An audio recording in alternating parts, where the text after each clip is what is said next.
Ladies and gentlemen, welcome to the Bullpen.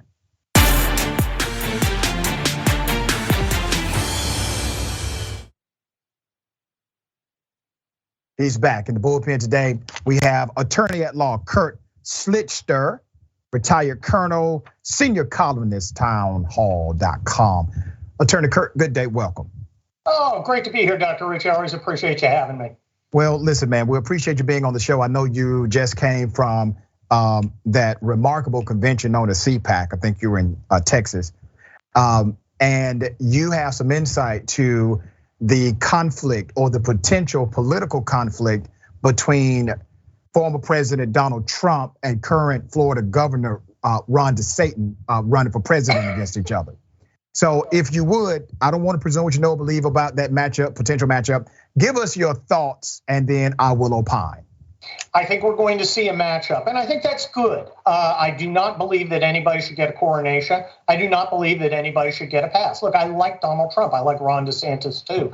I was at DeSantis' Sunshine Summit. I saw him speak for probably the 7th or 8th time. He keeps getting better. He's very, very popular with the Republican base. Donald Trump spoke at CPAC. I didn't happen to see that speech, but I've seen him many, many times. He's very popular there. Look, the Republican Party has got to figure out which way it's going. There's nothing wrong with that. That's not a crisis. That's not a problem. That's a good thing. I want the strongest possible candidate to take on whoever the Democrats put up in 2024. And the way you do that is you go out there and you test the candidates. And that includes the former president, that includes the governor of Florida, includes anybody else who wants to step in. I believe we'll probably see Mike Pompeo, Ted Cruz, Tom Cotton, I think, is likely to join in. Maybe Rick Scott, also of Florida. Maybe Nikki Haley. Maybe my personal favorite, Liz Cheney. I'm sorry, I must have broke your sarcasm. Yeah, I picked up on that, brother. No, I'm very excited about it. I think it's good that there's disagreement. I think there's good that there's going to be a conversation. I think that makes the Republican Party stronger, and I want a strong Republican Party. Let me break down some of the numbers that were illuminated at the latest CPAC convention. So 69% of the individuals there said Trump is their guy for president of the United States. Ron DeSantis came in second at 24%. And then you had a third guy, Ted Cruz, was polling at 2%. But if you eliminate Donald Trump, all of a sudden, DeSantis goes to 65% as the favorite candidate. It is interesting that both of these individuals are talking about running against each other. Typically, in a matchup like this, where you have a former president and then somebody who's popular in the Republican Party, they're talking about teaming together. They're talking about running president, vice president. That's not the conversation, at least at present. But let me also go to Trump as a force in the political world. Trump presently excites Democrats more than he excites Republicans. He has reached what we call market saturation. According to all of the latest polling, Donald Trump running for president almost guarantees a Democrat will win based on polling. Now, I know polling is not prediction. Polling is a snapshot of the current sentiment of the voter that could change like the wind. DeSantis does not have that same negative as Donald Trump does, even though his negatives are still obviously very high with moderate and left-leaning voters. So how do you reconcile the reality that you all could basically produce a Republican nominee, being Trump, who actually animates excitement on the left in ways he does not excite his own base anymore? Well, as usual, Dr. Richey, you have put your finger right on it. You've gotten the question that Republicans have to face. Look, I think Donald Trump has a ceiling. There are some people who will never be convinced to vote for Donald Trump, but maybe might be convinced to vote for Ron DeSantis or a Nikki Haley or somebody like that. That's the reality of Donald Trump, and it doesn't do us as conservatives any good to sugarcoat it. There are people out there who just hate him and will never vote for him no matter what. There are other people who love him and really like him. Now, look, the CPAC is an unusual gathering. It is very hardcore Republicans. It is a lot of people who like Trump a whole lot. What I've seen out there is the way Republicans feel about Donald Trump, many of them, is we love the guy, but is he the right guy? Remember, it was 7 years ago that he came down that escalator. With Trump, you're always going to get Donald Trump, the stuff that's great in our opinion, and the stuff that's challenging.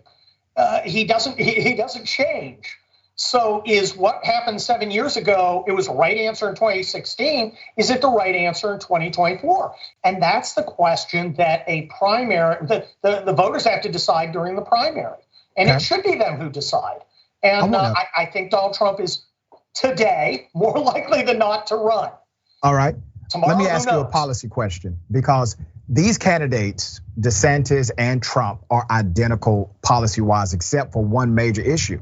And I think DeSantis is going to exploit this. While DeSantis has basically been anti-vaccine from day one, Donald Trump has not. Donald Trump actually has been booed on certain occasions when he has promoted his authority as it relates to getting the vaccine confirmed and the vaccine actually works. He said this on Candace Owens' show. He said this at rallies, and there has been significant pushback. Do you see as a strategy dynamic Ron DeSantis using that obvious disconnect between Trump and his base as a wedge issue if he decides to advance and run for president of the United States? Well, look, I think there's some nuance there that we should understand. Ron DeSantis is more for, lack of a better word, vaccine freedom. He's taken the vaccine. He's not against the vaccine, but he believes that people should be able to choose. Donald Trump is very personally invested because he oversaw the operation that made this drug in record time. To answer your specific question, I don't believe he'll use it as a wedge issue. I think COVID is fading as an issue. So what's the difference? I have like 2 minutes left before we end the show today. Attorney, what is the major difference between a Ron DeSantis policy-wise, not style, and a former President Donald Trump? That is a good question. I think in many ways they're both very similar in policy. Ron DeSantis is actually taking pages out of the Trump playbook by saying, this is what I promised you I'd do in Florida. This is what I've done. And he can easily start saying, this is what I'll do as president if he decides to run. And I think he will. I think this is his window. You remember President Chris Christie, President Mario Cuomo, guys who had an opportunity and didn't take it. Yeah, candidates, not presidents. Not presidents, candidate. Okay. Quickly, we got 60 seconds left. That was the point. Do you think Trump is going to announce he's running for president in Florida in order to upstage Governor DeSantis in his own state, or do you think he would do it in DC? I think he would do it in Florida, but not. It might be to upstage DeSantis. He's got to be very careful, Dr. Richey. Very careful, because DeSantis is very popular among the conservatives. He starts attacking DeSantis. I think that could boomerang. So he's got to walk a very thin line. Okay. You think Donald Trump is going to walk a thin line? So? I know, right? Donald Trump is Donald Trump. Yeah, exactly. I like the guy, but sometimes he's Donald Trump. All right, Kurt, who are you going to vote for if they run, Trump or DeSantis? Which one? Oh, my gosh, I want to see how the primary goes. I'd vote for either of them happily. Oh, come on, man. I don't have a guy now. Okay, all right. We'll bring you back at some point, Attorney. I wish we had more time. When I make a decision, you'll be the first to know. That sounds good to me, man. Always a pleasure having you on the Always a pleasure. Thank you.